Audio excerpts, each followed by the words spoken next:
So the reveal starts off with a new trailer showing off the remaining fighters that need to be added to the game, and that would be Ken and Incineroar. When Ken first showed up, I was like, okay, so the leak is pretty much real at this point. Now, for context, I didn't really care if the leak was real or not. Personally, the only characters that I wanted out of that would be Shadow and like Banjo-Kazooie. All the other ones I thought were honestly pretty weird choices. So I was kind of on the fence about whether the leak was real or not, although like it was a really good leak and it was really convincing. So Ken comes on and I'm like, okay, this is kind of expected. And then Incineroar comes on, and I'm pretty sure Incineroar was also leaked, but he wasn't on the Grinch leak. So because of that, I was like, okay, this leak is invalid now. And after that, he said that was the remaining amount of people. So I was pretty bummed that like Shadow and Banjo-Kazooie weren't going to be playable, but it's honestly not that big of a deal, especially considering everything else that was announced. I'm really not that upset about it. So then after that, they talk about the starting roster and how it's only going to be the original 8 playable characters from the N64 version. And I thought that was pretty cool. My one question though is like, how the hell are you going to unlock all the characters? They never really explained that in the video, and like I'm not really that surprised because they kind of want to keep it a secret. But I was just wondering, how are you going to unlock characters? Are you going to unlock it by World of Light? Through that, kind of like you did in Brawl? Are you going to unlock them through classic mode, or are you going to just unlock them by playing a bunch, like kind of like you did in Smash 4? I don't know, and it's going to be very interesting. There's a lot of characters to unlock too. It also brings into question like how frequently are you going to unlock characters, because there are like 75 plus characters, so it'll be very interesting to see like how quickly you unlock them. I also noticed like if you look at the direct, you can see that when the characters are being added to that initial screen, so it kind of goes in chronological order of when they were added. So I think that's pretty cool. Kind of sucks though, because I'm gonna unlock Dark Samus like way late. It's gonna be fun though. I'm gonna really enjoy building up a like roster, because in Smash 4 you start with like almost all the characters, and the only characters you really unlock are the clones. So it'll be nice. And then they talk about Spirit. It's kind of weird because like I remember back when they showed off the mode at E3, they were like, they blurted out, people thought it was Spirits, and I was like, no, that's a weird name. Doesn't really make much sense. But they were right. And I thought that was pretty cool. So essentially Sakurai says that they wanted to replace the trophy system because it's kind of difficult to develop and they don't really like it. So they showed this new spirits thing, which seems to replace that, where they kind of just have like spirits in which you collect. And it actually seems like it's pretty cool because it's a lot more interactive, and they can probably have a lot more than the trophies because you don't have to design a model for every single one. A lot of it is just the art you'd find on like the manual, or if you look up online of like a character art, that kind of thing. So I think that's pretty cool. Basically the way it works is that you do spirit battles to get them, and you can assign spirits to certain fighters, and you can have secondary spirits. Kind of like an RPG thing, especially with the whole World of Light thing added onto it, which I'll get into in a bit. But essentially you have your character, and you have slots. So you have a slot for a primary spirit. This primary spirit, there's like different rarity levels, and you get them and they have an effect on your character as well as just making them better in general. This is demonstrated by team power, which is kind of like a rating of your overall character with all the spirits and everything and all the buffs. And so then the higher that number is, the more powerful your character is. And if your primary spirit has enough slots, you can have like support spirits, which give extra buffs and kind of just improve your character even more. And like, I think this is awesome, and it definitely makes spirits a lot more useful than like trophies or something, and it kind of ties in directly to gameplay, which I think is pretty cool. This was the point where I was kind of wondering if there was something like more, because they show off this like creature that seems kind of like evil and stuff, and not to my knowledge it's not from any series, so I was kind of wondering, is this kind of be like a story mode? And then it kind of goes on, and it doesn't really seem like that.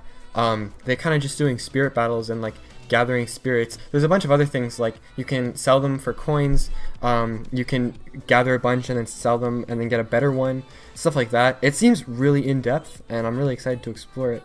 But yeah, this was the point where I was wondering if there's going to be something more, kind of like a single player mode, and I mean, they didn't really show it there, so I was kind of like thinking that, you know, they weren't really going to have something like that. But anyway, we'll get to that eventually.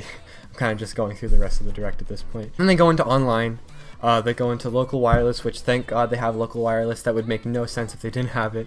Then they show off like actual online, and I think that it's actually going to be a lot better than Smash 4. Unlike Smash 4, you don't only have 2 modes. You can basically completely customize your playing experience online, which I think is pretty awesome. You can change the mode, you can change like if you're doing stock, how many stocks, time limit, items, like preferred types of stages. You can do all of that, and it will match you up with people that are similar. And there's kind of like the global Smash Power is kind of like the ranking system of about this. And then there's Elite Smash, which they didn't really talk about much. They kind of just said that it's there, and if you get it, you're really good at the game. And then they show off Smash Tags, which I think is something that is really cool. Basically, you collect, when you're fighting other players, you collect their Smash Tag.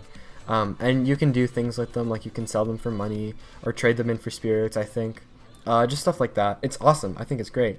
Shows you all the players you've fought with, and presumably you'll be able to use those Smash Tags as a way to like friend them on your Switch or like battle with them again, stuff like that. And then they show off arenas. Basically, to my understanding, the way it works is that you have an arena that you can have either to strangers or friends, and inside the arena you have the battle arena where you can place your token to battle. There's the spectator bleachers where you can place your token to spectate the match, and there's like the path which you can place your token to kind of say that you want to battle next. But that's about it. It's pretty cool though. Like, I like how it looks, and it kind of reminded me of Arms is Online, if you guys remember that game. Kind of had like a similar aesthetic going with the whole token thing and kind of just that. I think that's pretty cool. And then they show off assist trophies, and at this point they kind of deconfirm Shadow, Isaac, and like some of the other guys, and I was pretty bummed about that again, but like, again, I'm not really too bummed considering everything else that was shown off. They then show the challenges board. The challenges board is pretty similar to what it was in Smash 4, but it seems a lot more stylized and kind of like a comic book. Hopefully they won't be as AIDS as some of the challenges are in Smash 4, because oh my god, some of them were awful. But doing that, you'll probably be able to unlock music, spirits, all that kind of stuff. Then they show off a bunch of Mii costumes. Now, they really seem to have stepped up their game from like Mii costumes since Smash 4. They said that they wanted to add like a bunch of characters, but like they couldn't because they were like kind of shown off after they planned the game. So this is why there's like a Rex costume and not a character, stuff like that.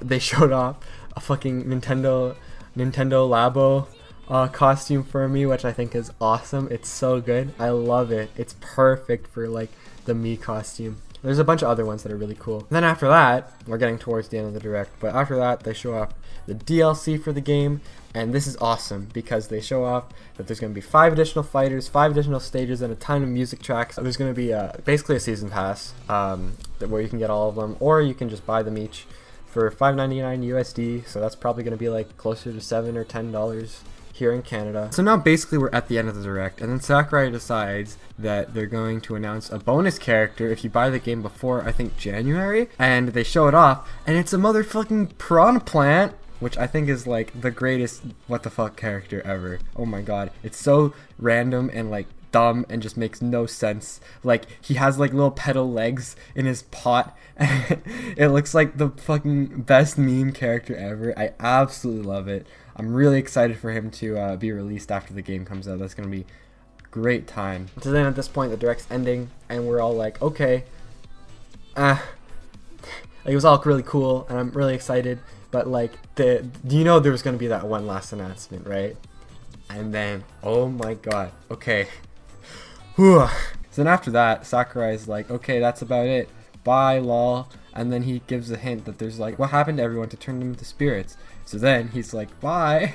And then the cutscene starts. But like, holy fuck, guys. This cutscene is one of the coolest cutscenes I think I've ever seen in like a reveal trailer. Basically, everyone dies by like a swarm of master hands. And there's voice acting, but which is like really cool. And so then everyone dies except for Kirby, because Kirby's the best. I'm a Kirby main, so this is like amazing. And then you go somewhere, you go to this place, and I think the plot is just you have to go get all of the other fighters back, and you build a party, and you eventually go take down this giant like celestial entity. I don't even know what it is, but it looks fucking badass. It's basically a story mode, which is like, this was one of the things I really wanted from this new game, was like a full-on sort of like Subspace Emissary-esque level story mode, and this is what we're getting, and I'm so happy. And it looks better than Subspace because it's not boring or drab environments that you walk through like a beat 'em up. It's like, I was talking to my friends about this, and one of them said that it's basically Fire Emblem, and I haven't really played Fire Emblem, so I can't really say much, but they make some pretty interesting points. You go around, you fight people, and you collect them. The overworld looks amazing. It looks super varied. I love the like aesthetic that it has. There seems to be a lot of things you can do in the overworld too. Like I saw Pokemon Trader riding a Lapras, which I thought was really cool. There's just so many questions, like, is there going to be more cutscenes? Because I really hope there is. Those cutscenes look really fucking nice. There's bosses, like there was that one from the Subspace Emissary, so there might be more. And are there going to be any original environments? I'm inclined to say that there are, because if you remember in the previous direct, they showed off Rathalos in that Monster Hunter like stage that isn't a stage. So it has to be in there, right? And if that is a place that's not a stage, that means that there's probably going to be some other like exclusive environments. I know that they show off mostly like I guess spirit battles for like the campaign, but I'm assuming there's going to be more. There has to be at the very least that Rathalos level, and then that other Castlevania. I remember in the other direct as well, they showed off like a different type of version of the Castlevania level. So that might be there as well. There's just so many possibilities, and I'm just really happy that a full single player mode is going to be in this game. It's one of the things I wanted the most, and yeah, that's pretty much it. This game is going to be Game of the Year. I'm calling it right now. I am so excited. I'm going to have to pre-order it really soon. Yeah, it's gonna be great. Anyways guys, thanks for listening to me ramble for like however long this video is. It's looking to be 12-ish minutes at this point, so I don't know, but yeah, thanks for listening to me ramble. I am ridiculously excited about this game now. It's probably going to be my Game of the Year, like not gonna lie. It looks absolutely fantastic. I'm really excited. Yeah, just before I go, I kind of just want to say that I'm gonna start trying to post regularly again. I know like it says that I haven't posted in like 7 months. I did make a video about like Pokemon Let's Go and whatever, but kind of got taken down, and I was really upset about that. Anyway, I'm gonna start posting again a bit more frequently, and I'm going to be streaming on Twitch. So like I'm actually going to stream tonight. So if you're watching this video like the day it comes out, then go to the link in the description, twitch.tv/thatguyjosh, and come check me out. I'll probably be playing some video games, and even if I'm not streaming, you should follow me so you get notifications when I do go live. Also, I just want to say thanks to everyone for the Splatoon 2 video. It has over 33,000 views at this point, which is absolutely ridiculous. Like, that's absolutely crazy. Yeah, so thanks guys. Anyways guys, that's all I have to say for today. So if you enjoyed this video, please make sure to like and subscribe, share with your friends and stuff, and yeah, bye guys.